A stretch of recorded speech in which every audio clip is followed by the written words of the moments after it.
ఈరోజు మన వాక్య భాగ అంశము పారే ఏరు నీరు అనే అనుభవం గురించి మనం ధ్యానం చేసుకుంటున్నాము. నిర్గమాకాండము 2వ అధ్యాయము ప్రారంభం నుంచి మనం చదువుకుందాము. ఆ స్త్రీ గర్భవతి అయి కుమారుని కని వాడు సుందరుడైనడు చూచి 3 నెలలు వానిని దాచెను.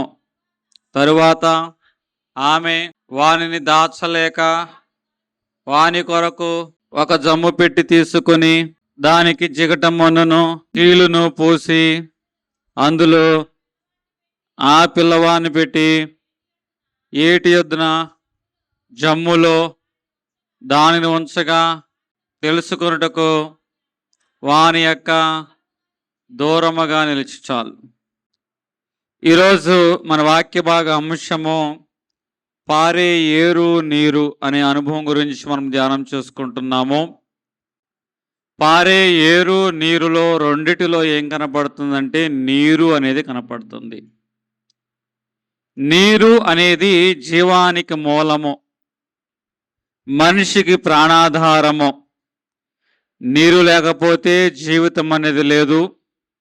దేవుడు ఈ నీటి ద్వారా ఎన్నో ఆత్మీయమైన సత్యాలను ఈరోజు మనకి తెలియజేయాలనుకుంటున్న వాడుగా ఉన్నాడు మోషే జీవితం ద్వారా.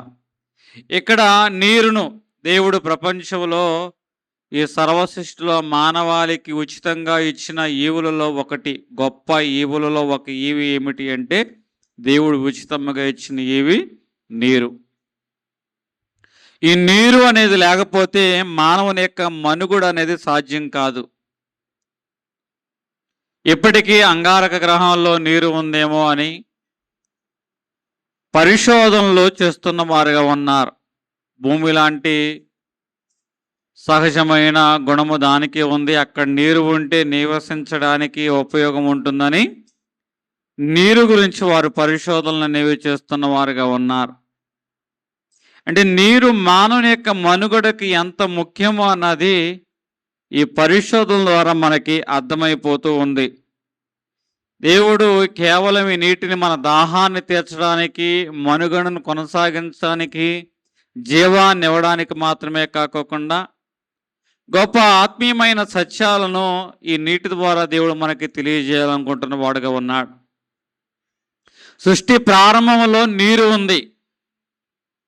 చీకటి అగాధి జలముల మీద సంచారము చేయొచ్చు, అల్లల్లాడుచు ఉన్నది అంటున్నాడు. అంటే సృష్టి ప్రారంభంలో నీరు అనేది ఉన్నది. తర్వాత నోవాహు నాటి కాలములో ప్రజల విషయంలో తీర్పును తీర్చడానికి దేవుడు నీటిని ఉపయోగించిన వాడిగా ఉన్నాడు. అంతటితో ఆగిపోయిందా?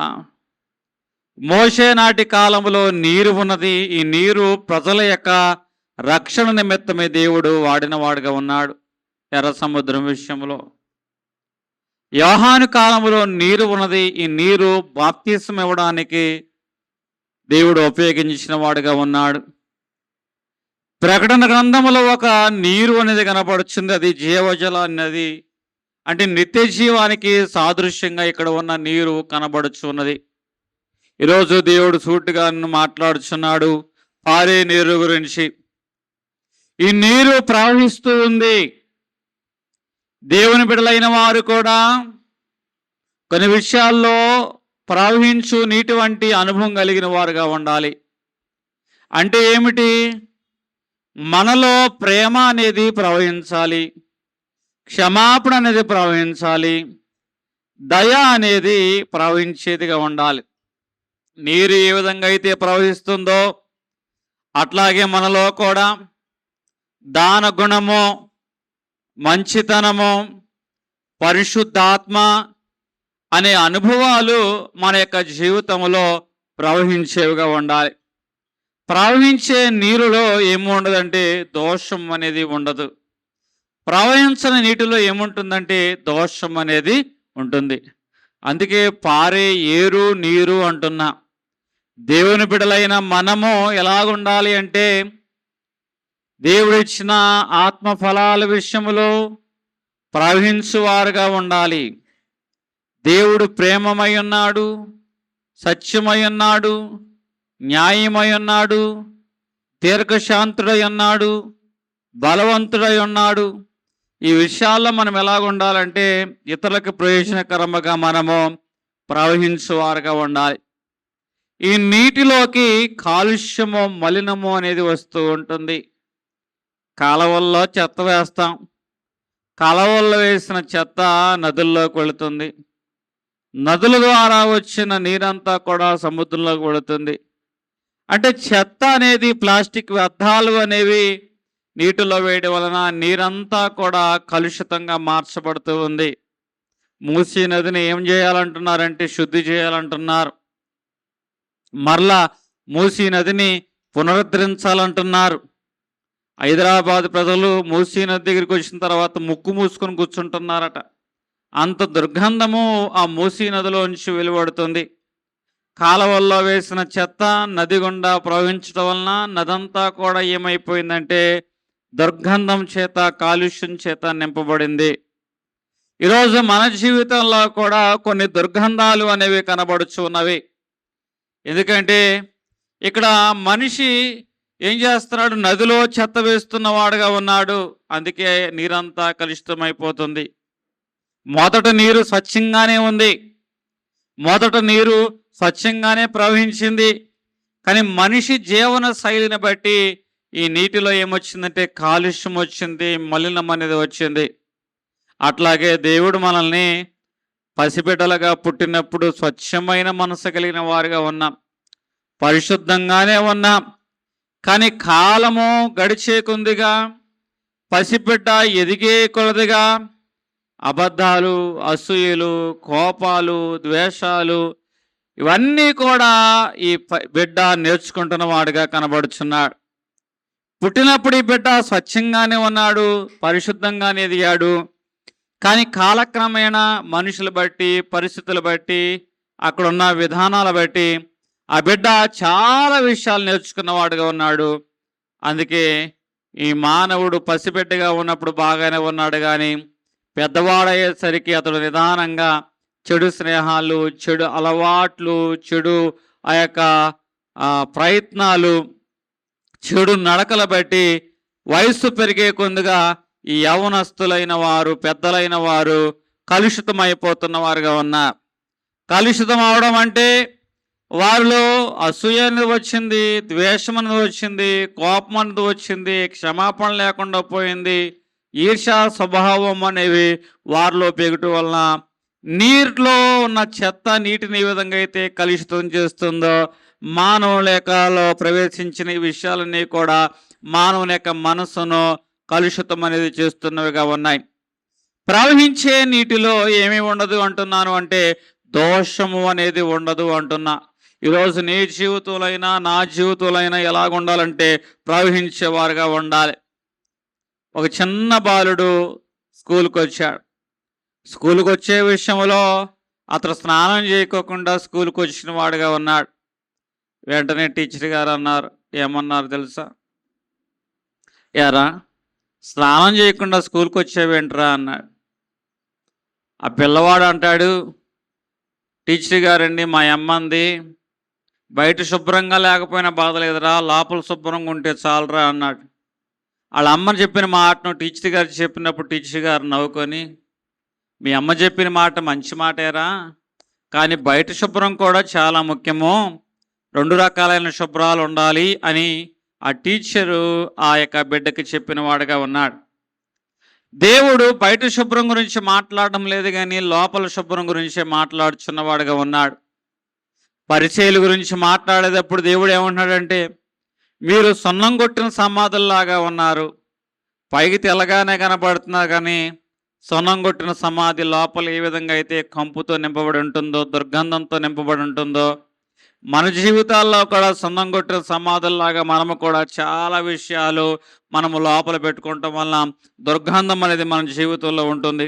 మత్తయి 23:27 అయ్యో వేషధారులైన శాస్త్రులారా, పరిసయ్యులారా, మీరు సున్నం కొట్టిన సమాధులు, మీరు పోలి ఉన్నారు, సున్నం కొట్టిన సమాధులను మీరు పోలి ఉన్నారు అంటున్నారు. అంటే మనము ఎలాగున్నామంటే సున్నం కొట్టిన సమాధులను పోలిన వారుగా ఉన్నాం. పైకి శుభ్రంగానే ఉంటున్నాం, లోపల మాత్రం దుర్గంధంతో నింపబడిన వారుగా కనబడుచున్నాం. ఇక్కడ పైన శుభ్రం గురించి చెప్తున్నాను, లోపల శుభ్రం గురించి చెప్తున్నాను. అంటే దేవుడు చూసేది పైన శుభ్రమా లోపల శుభ్రమా? చెప్పండి. లోపల శుభ్రం. లోపల శుభ్రం అంటే మనిషి బాగుంటే సరిపోతుందా, మనసు బాగుండాలా? చెప్పండి. అసలైన శుభ్రం ఎక్కడుంది? మనిషిలో ఉందా, మనసులో ఉందా? మనస్సులో అనేది ఉన్నది. అందుకే ఈరోజు మన యొక్క మనసు అనేది శుభ్రం అవ్వాలి. ఒక వ్యక్తి స్నానం చేస్తున్నాడు, నదిలోకి వెళ్ళాడు, మునిగాడు, దేహం తడిచింది. ఏం తడిచింది? దేహం తడిచింది.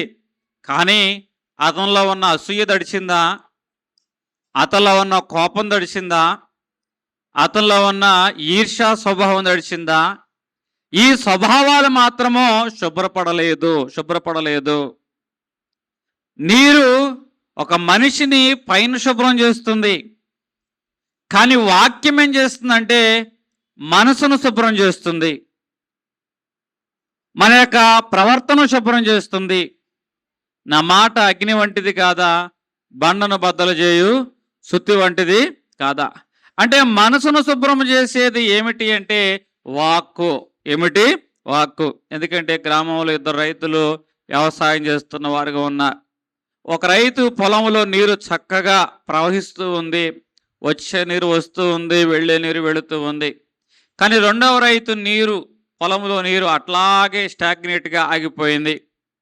మొదటి పొలంలో కొన్ని నెలలైన తర్వాత మొదటి రైతు యొక్క పొలము చాలా పచ్చగా నిగనిగలాడిపోతూ ఉంది, ఎదుగుదల కలిగి ఉంది. కానీ రెండవ పొలము యొక్క వ్యక్తిని చూసినప్పుడు, ఆ పొలమును చూసినప్పుడు ఆ పొలము అంతా ఇంపుగా లేదు, ఏపుగా ఎదగలేదు, దుర్గంధం చేత నింపబడింది. ఒక పెద్ద ఆయన చెప్పాడు, ఇదిగో పారే నీటిలో ఏముంటుందంటే ఆక్సిజన్ ఉంటుంది.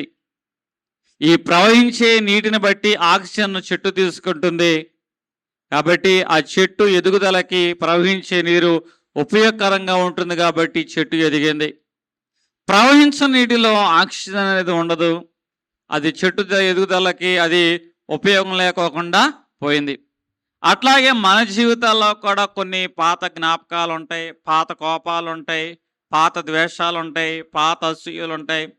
ఇవన్నీ కూడా ఎలాగున్నాయంటే ప్రవహించిన నీటిలాగా ఆగిపోయాయి. కాబట్టి మనిషి చాలా విషయాల్లో ఎదగాల్సినంత ఎదగకోకుండా ఎదిగిన వరకు ఆగిపోతున్న వారుగా కనబడుచున్న వారుగా ఉన్నారు. పారే ఏరు నీరు అనే అనుభవం గురించి మాట్లాడుకుంటున్న వారుగా ఉన్నాం. మన జీవితాల్లో ఇంకా ఏం చేయాలంటే ప్రవహించే అనుభవం కావాలని దేవుడు అంటున్నాడు.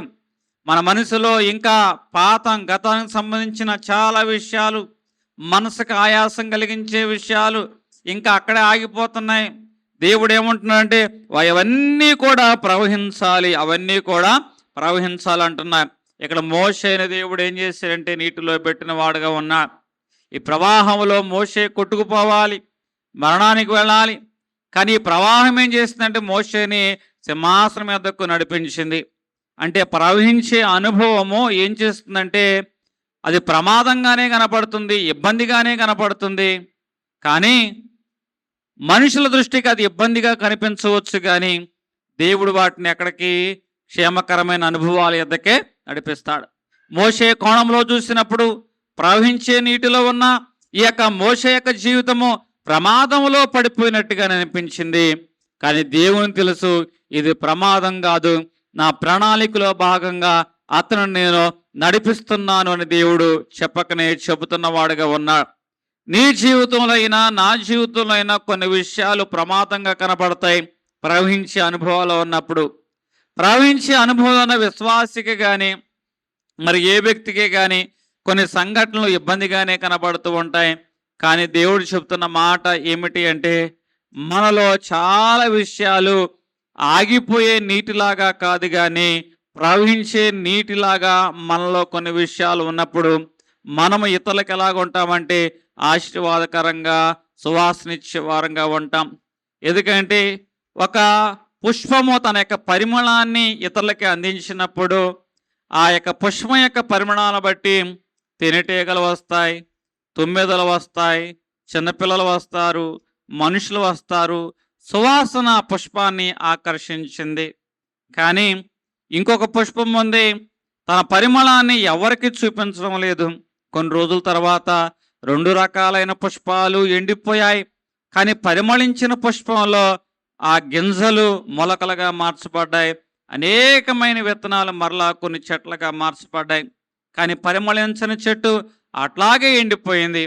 అట్లాగే మన జీవితంలో దయ, ప్రేమ, క్షమాపణ అనే అనుభవాలు ఏం చేయాలంటే సువాసన ఇచ్చేవిగా ఉండాలి. ఇవి దాచుకునేవి కాదు. దేవుడు మనకు ప్రేమనిచ్చాడు, దేవుడు మనకు క్షమాపణ ఇచ్చాడు, దేవుడు మనకి దయనిచ్చాడు. ఇవి దాచుకునేవి కావు. పువ్వులో సువాసన దాచుకునేది కాదు.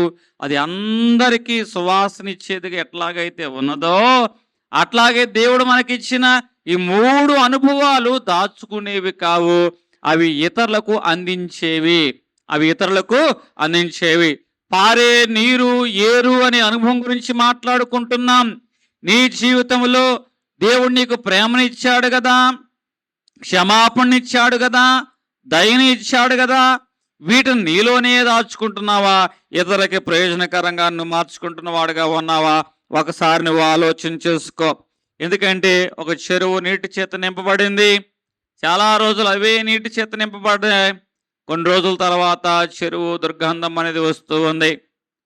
ఒక చిన్న పిల్లవాడు ఒక పెద్ద ఆయన అడుగుతున్నాడు, తాతయ్య ఈ చెరువు నీరు ఎందుకు దుర్గంధం వస్తుంది అంటే, ఎన్నో రోజులుగా ఈ నీరు ఈ చెరువు తనలోనే దాచుకుంటుంది, నీటిని బయటికి వెళ్ళనీయడం లేదు. ఆ కాలువ ఉంది చూసావా, ఆ కాలువ నీరు ప్రతిరోజు ప్రవహిస్తుంది కాబట్టి కాలువలో నీరు స్వచ్ఛంగా ఉంది. ఈ నీరు తనలోనే దాచుకుంది కాబట్టి నీరు దుర్గంధం గొడుచు ఉంది అని ఆ వ్యక్తి అంటున్నవాడుగా ఉన్నాడు. అంటే తాతయ్య ఈ చెరువుకు బద్ధకం ఎక్కువైందంటావా?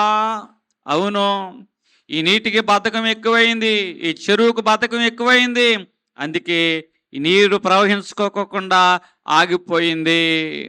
అలాగే మన జీవితాల్లో కూడా కొన్ని విషయాలు ప్రవహించుకోకుండా ఆగిపోతున్నాయి. ప్రేమించే విషయంలో కానీ, క్షమించే విషయంలో కానీ, సహనం చూపే విషయంలో కానీ మనం బద్ధకంగా ఉంటున్న వారుగా ఉన్నావేమో. ప్రవహించిన చెరువు ఏ విధంగా అయితే దుర్గంధం చేత నింపబడిందో మన జీవితాల్లో కూడా కొన్ని విషయాల్లో ఏముంటామంటే దుర్గంధము చేత మనం నింపబడేవారుగా ఉంటాం. ఈరోజు నదిలో నీరు ఎప్పుడూ కూడా ఆ నీటిని దాచుకోదు, ఆ నీటిని పట్టుకోదు. కానీ చెరువులో నీరు ఉంటుంది, అది ఎప్పుడు కూడా ఆ నీటిని పట్టుకోవాలని, ఆ నీటిని దాచుకోవాలని చూస్తూ ఉంటుంది. నది నీరు ఏం చేస్తుంది ఏ తెలుసా? అది ప్రవహిస్తుంది కాబట్టి సర్వజీవరాశికి, మనుగడకి అది ప్రాణాధారంగా మార్చబడుతుంది. చెరువులో నీరు ప్రవహించడం లేదు కాబట్టి కొన్ని రోజులైన తర్వాత అది దుర్గంధం చేత నింపబడుచు ఉంటుంది. అట్లాగే మనసులో ద్వేషాన్ని, కోపాన్ని, పాపాన్ని దాచుకున్నట్లయితే మనము కూడా దుర్గంధం చేత నింపబడే వారంగానే కనపడతామని దేవుడు చెప్పకనే చెబుతున్న వాడుగా ఉన్నా. నీటిని కొన్ని రకాలైన పద్ధతులు ఉపయోగించి ఫిల్టర్ చేయవచ్చు. కానీ మనసులో ఉన్న ద్వేషాన్ని, కోపాన్ని ఎవరు ఫిల్టర్ చేయగలుగుతారు? ఎవరైతే దేవుని యొక్క వాక్యానికి సమీపించగలుగుతారో ఆ వాక్యం సూటిగా నీతోనే మాట్లాడుతుంది. సిలువలో ఉన్న యేసును చూపెడుతుంది. ఆయన సిలువలో చనిపోతూ రక్తం కారుస్తూ ఆయన అంటాడు, తండ్రి వీరేమి చేయుచున్నారు, వీరు ఎరగరు, వీరిని క్షమించము. ఈరోజు మనసులో నింపబడిన కొన్ని కఠినమైన విషయాలను బట్టి మనము దేవుని దగ్గరకు వస్తే ఆ సిలువనాథుడు మనతో మాట్లాడుచున్న మాట అంటే మనము ఏం చేయాలటండి? క్షమించేవారుగా ఉండాలి. సముద్రాలు మనం చూస్తున్న వారుగా ఉన్నాం. ఇక్కడ సముద్రంలో నీరు ఉప్పుగా ఉంటుంది, అది ఎందుకు పనికిరాదు. కానీ ఎందుకు పనికిరాదు అనుకుంటున్నా ఆ సముద్రము నీటిలో నుంచే ఉప్పును పండిస్తారు. ఆ ఉప్పు ప్రపంచమంతటికి ఏం చేస్తుందో తెలుసా? ఆహారములు వేసుకునే ఒక పదార్థంగా మార్చబడుతుంది. ఎంత ఆశ్చర్యము! పనికి రాదు అనుకుంటున్న నీటిలో నుంచే పనికి వచ్చే ఆ యొక్క పదార్థాన్ని, ఉప్పు వంటి పదార్థాన్ని దేవుడు బయటకు తీసుకొచ్చాడు కదా. ఈరోజు నీ జీవితంలో ఏ పనికిరాని అనుభవము కనబడుతుందో నీవు దేవునికి అప్పగించుకున్నట్లయితే నీలోంచి మేలైన విషయాల దేవుడు బయటకు తీసుకువచ్చును గాక. హల్లెలూయా. ఎందుకంటే ఇక్కడ మన జీవితంలో సముద్రం చూస్తున్నాం కదా, అవి తాగడానికి పనిచేయవు, కానీ తాగడానికి పని చేయకపోయినా కూడా ఆ నీటిలో నుంచి పనికి వచ్చే ఉప్పు బయటకు వస్తుంది. ఈరోజు ఇళ్లలో ఉప్పు లేకపోతే బీపీలు ఉంటాయా చెప్పండి? ఆ ఉప్పే బీపీని హెచ్చుగా కానీ తక్కువ కానీ చేస్తుంది. బీపీ తగ్గినా ఉప్పే కావాలి, బీపీ పెరిగినా ఉప్పే కారణం. కాబట్టి బీపీ కారణం ఏమిటి చెప్పండి? ఈ సోడియం అనేది లేకపోతే నీరసం కూడా వచ్చేస్తుంది, అరుస్తాక పోటాడతా కూడా ఓపిక ఉండదు. కాబట్టి సోడియము అనేది ఎక్కడి నుంచి వచ్చింది? సముద్రం పనికిరాని నీటిలో నుంచి దేవుడు పనికొచ్చే పదార్థాన్ని బయట తీసుకొచ్చాడు. నీవు నీ చిత్తాన్ని దేవునికి అప్పగించుకున్నట్లయితే నీలోంచి దేవుడు మేలైన విషయాలను బయట తీసుకొచ్చిన కాక. ఇట్లాగే ఒక ప్రాంతంలో పెళ్ళయింది. కోడలు వంటకం తినాలని మామయ్య గారు అత్తయ్య గారు చాలా కుతూహలంగా ఉన్నారు. ఆ రోజు వంట వండుతున్నారు. ఫోన్ చేసేసింది కూతురికి, ఇదిగో మీ మరదలు వంట వండుతుంది అని ఫోన్ చేసేసింది. మా మరదలు వంట వండుతుందని ఆమె కూడా తినకోకుండా పరిగెత్తుకుంటూ వాళ్ళ ఆయన ఎక్కడుంటే వస్తావా లేదని పని కట్టుకొని వాళ్ళ ఆయన కూడా ఎంట పెట్టుకొని వచ్చింది. పాపం వంటగదిలో కుస్తీబడి ఆ వంట చేసింది. అందరూ కూడా కొత్త కోళ్ళ వంట తినాలని డైనింగ్ టేబుల్ మీద కూర్చున్నారు. మహానుభావుడు ఆ ఇంట్లో ఏది తిన్నా ముందు పై ఆ బకరా ఏది ఎవరంటే ఆ ఇంటి మాంగారే. ఫస్ట్ అన్నం ఎవరు పెట్టిందో తెలిసేమా? ఆ మాంగారి పెట్టింది. కూర వేసింది. 2 ముద్దలు ఈయనకు కూడా కూర తినాలని గబా కలిపి నోట్లో పెట్టుకున్నాడు. ఏం చేయాలో అర్థం కాని పరిస్థితి. మింగలేక ఉయ్యలేక అట్లాగే అన్నం వైపు చూస్తూ ఉన్నాడు. మింగలేక ఉయ్యలేక. ఏమండి కూర ఎట్లా ఉంది అంటే ఏం చెప్పాలో అర్థం కాక కాసేపు ఆలోచించి ఏంటోనే ఈ కూరలో ఏదో తక్కువైనట్టు అనిపించట్లేదు, ఈ కూరలో ఏదో తక్కువైనట్టు అనిపించింది అంటూ ఉన్నాడు. ఏం తక్కువైంది అని ఆలోచన చేస్తూ ఉన్నప్పుడు ఇదిగో నేను కూరంతా వెతికాను, ఎక్కడ ఈ కూరలో ఏం దొరకలేదు, ఉప్పు దొరకలేదు. కూరలో ఏం దొరకలేదంటండి, ఉప్పు దొరకలేదు. అయ్యో మావయ్య గారు ఉప్పు వేయడమో మర్చిపోయాను అని చెప్పి ఆ సహోదరి ఏం చేసింది, గబా ఉప్పు తీసుకొచ్చి కూరలో వేసింది. అమ్మయ్య, ఇప్పుడు ఈ కూరకి ఏమొచ్చిందంటే రక్షణ వచ్చింది. ఏమొచ్చింది? రక్షణ వచ్చింది. అదేంటి మావయ్య గారు అంటే అప్పుడు ఆయన అంటున్నాడు, అమ్మా ఇందాక వరకు నేను కూరలో ఉప్పు కోసం కూరంతా ఎతికానమ్మా, ఎక్కడ ఉప్పు దొరకలేదమ్మా, కానీ ఉప్పు వేసిన తర్వాత నువ్వు వండిన కూర ఏంటో గుర్తొచ్చిందమ్మా అన్నాడు. హల్లెలూయా. అంటే ఉప్పు యొక్క మహిమ చూసారా? ఉప్పు లేకపోతే వండిన కూర ఏమిటో కూడా ఆయనకి అర్థం కాలేదటండి. ఉప్పు పదార్థానికి ఏం తీసుకొస్తుందంటే రుచిని తీసుకొస్తూ ఉంటుంది. దేవుడు అంటున్న మాట, మీరు ఈ లోకానికి ఉప్పై ఉండుడి. పారే ఏరు నీరు గురించి నేను మాట్లాడుచున్నాం.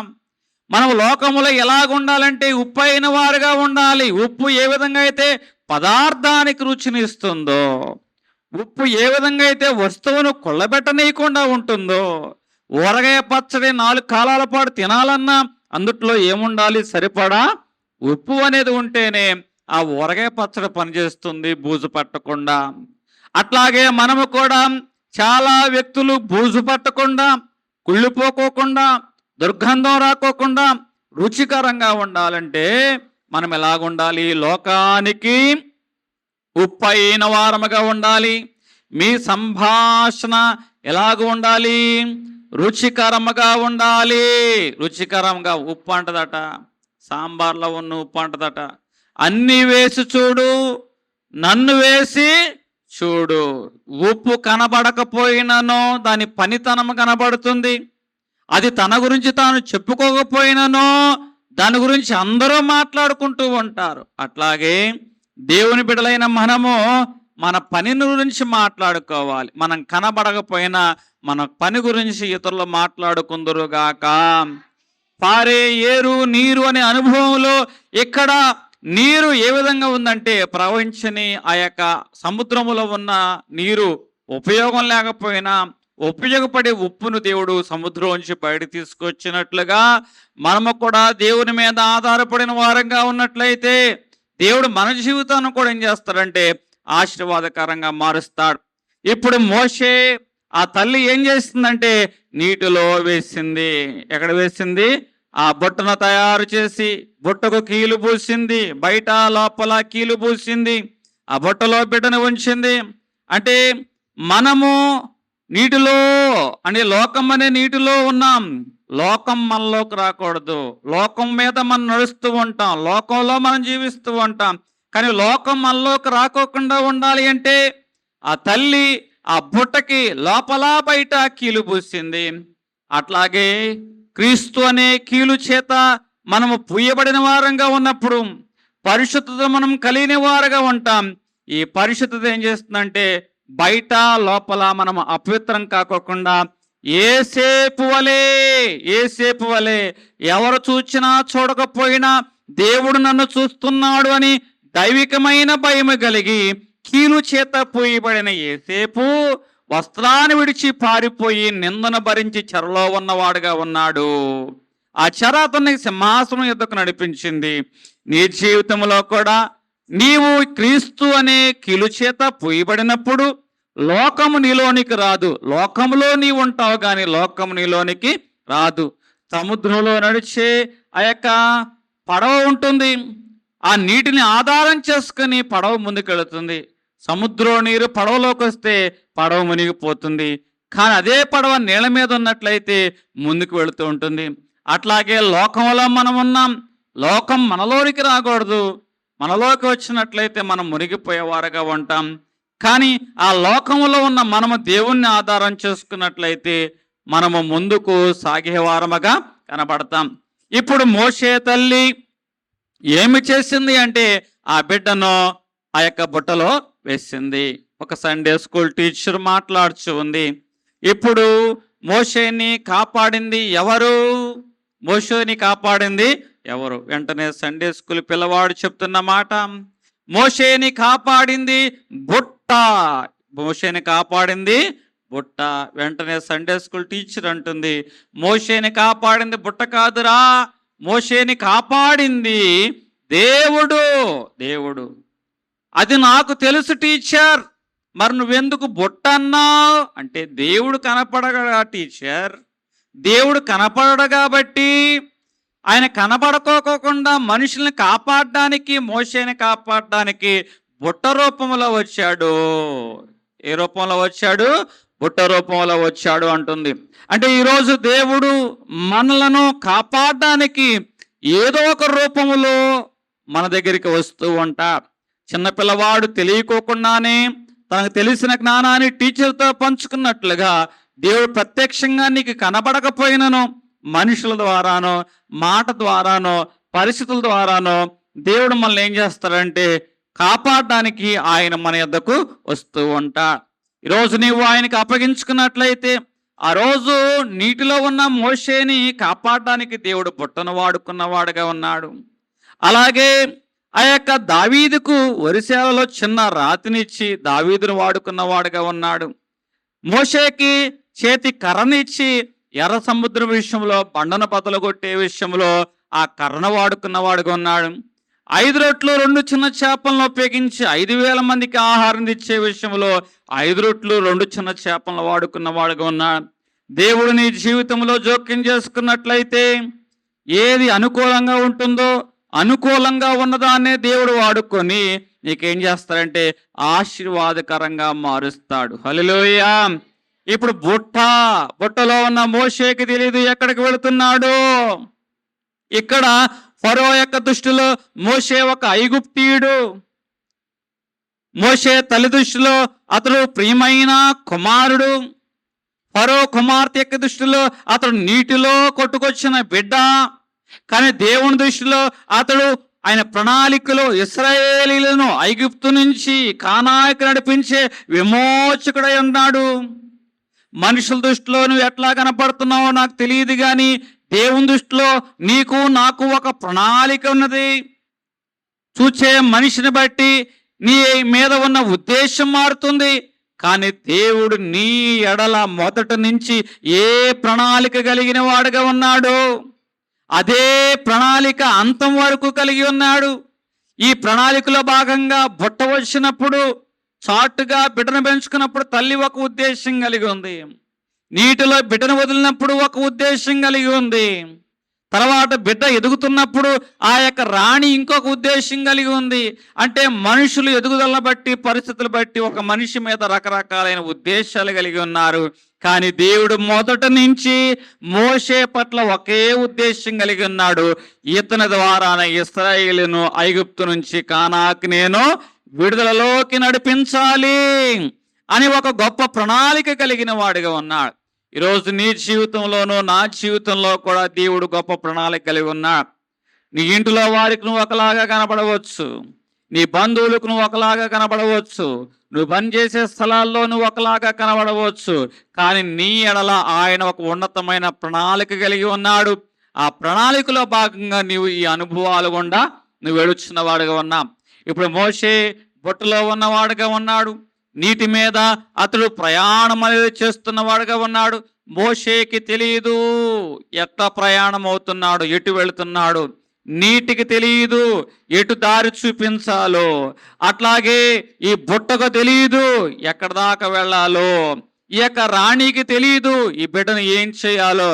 కానీ దేవునికి తెలుసు ఈ బిడ్డను ఎక్కడ దాకా నడిపించాలో, ఈ బిడ్డను ఎక్కడ పెంచాలో, ఈ బిడ్డను ఏ విధంగా ప్రయోజకుడికి చేయాలో అని దేవునికి తెలుసు.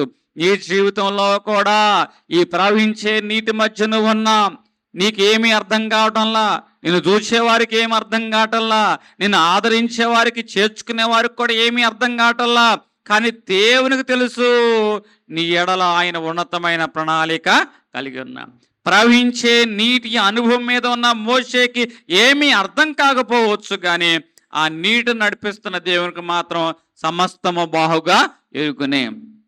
ఇప్పుడు మరలా ఇదే సండే స్కూల్ టీచర్ ఈ మోషేని నడిపించింది, నీటి మీద నడిపించింది ఎవరు అని ఆ యొక్క స్టూడెంట్స్ అడుగుచూ ఉంది. ఒకడు అంటున్నాడు లేచి బుట్ట మోషేని నడిపించింది అంటాడు. రెండవ వాడు అంటాడు కాదు ఆ నీరు ఆ బుట్టను నడిపించింది అంటాడు. మూడవ అంటాడు కాదు నీరు కాదు బుట్ట కాదు గాలి ప్రవాహము, గాలి దిశ మోషేను రాణి యొద్దకు, ఫరో కుమార్తె యొద్దకు నడిపించింది అంటూ ఉంటాడు. కానీ ఆ సండే స్కూల్ టీచర్ చెప్తున్న మాట ఏమిటో తెలుసా? ఇవేమీ కాదు, ఈ బిడ్డను నడిపించింది దేవుడు. అది ఎలాగో అంటే బుట్ట విషయంలో కానీ, నీటి ప్రవాహ విషయంలో కానీ, గాలి తోలే విషయంలో కానీ ఇవన్నీ దేవుని యొక్క ప్రణాళికలో భాగంగా ఆయన కంట్రోల్లో ఉన్నాయి. నీటిని గద్దించినప్పుడు నిమ్మలమయ్యాయి, గాలిని గద్దించినప్పుడు నిమ్మలమయ్యాయి. అన్నీ ఆయన ఆజ్ఞ చొప్పునే జరిగాయి. కాబట్టి ఆ యొక్క మోషే ఫరో కుమార్తె యొద్దకు నడిపించబడ్డాడు. అట్లాగే నీ జీవితంలో, నా జీవితంలో ఆయన ఒక మార్గదర్శి అయిన వాడిగా ఉన్నాడు. నువ్వు అనుకుంటావు ఎవరెవరో నీ జీవితంలో తారసపడినప్పుడు వారు ఈ సమయంలో నాకు అండగా ఉన్నారు, ఇక్కడ వారు నన్ను నడిపించిన వారుగా ఉన్నారు, అక్కడ వీరు నన్ను తోడుగా ఉన్నవారుగా ఉన్నారు అనుకుంటావు. కానీ నీకు తెలియని విషయం ఏమిటంటే అక్కడే కానీ, ఇక్కడే కానీ, ఎక్కడే కానీ వారందరిలో దేవుడు తోడై ఉన్నాడు. కాబట్టి నీవు ముందుకు నడిపించగలిగిన వాడుగా ఉన్నావు. హల్లెలూయా. దేవుని సెలవు లేకపోతే మనం ఏమీ చేయలేమన్న వాస్తవాన్ని గ్రహించే వారముగా ఉండాలి. ఇప్పుడు మోషే బుట్టలో నుంచి ఎవరి చేతిలోకి వెళ్ళిన వాడుగా ఉన్నాడు? పారే నీటిలో నుంచి ఎవరి చేతిలోకి వచ్చాడు? ఫరో కుమార్తె యొక్క చేతిలోకి వచ్చిన వాడుగా ఉన్నా. ఇక్కడ పెరిగిన తర్వాత ఇప్పుడు దేవుడు మోషేని వాడుకుంటున్నాడు. మోషేని ఎంత బలంగా వాడుకుంటున్నాడంటే అదే ప్రాంతంలో అదే రాజు ఇతడు ధైర్యంగా నిలబెట్టిన వాడుగా ఉన్నాడు. ప్రజలైన వారిని విమోచకు నడిపిస్తున్న వాడుగా ఉన్నాడు. ఆ రక్తాన్ని, నీటిని ఎర్రగా మార్చిన వాడుగా ఉన్నాడు. 10 తెగుళ్ళు రప్పించిన వాడుగా ఉన్నాడు. ఎన్ని కుట్రలు కుతంత్రాలు చేసినా కూడా ఇశ్రాయేల్ ప్రజలని ఐగుప్తుల నుంచి విడుదలకు నడిపిస్తున్న వాడుగా ఉన్నాడు. నడిపించే క్రమములో మరలా నీరు వచ్చింది. మరలా ఏమొచ్చింది? నీరు వచ్చింది. అడ్డంగా నీరు వచ్చింది. మరలా నీటి దగ్గరే శోధన వచ్చింది.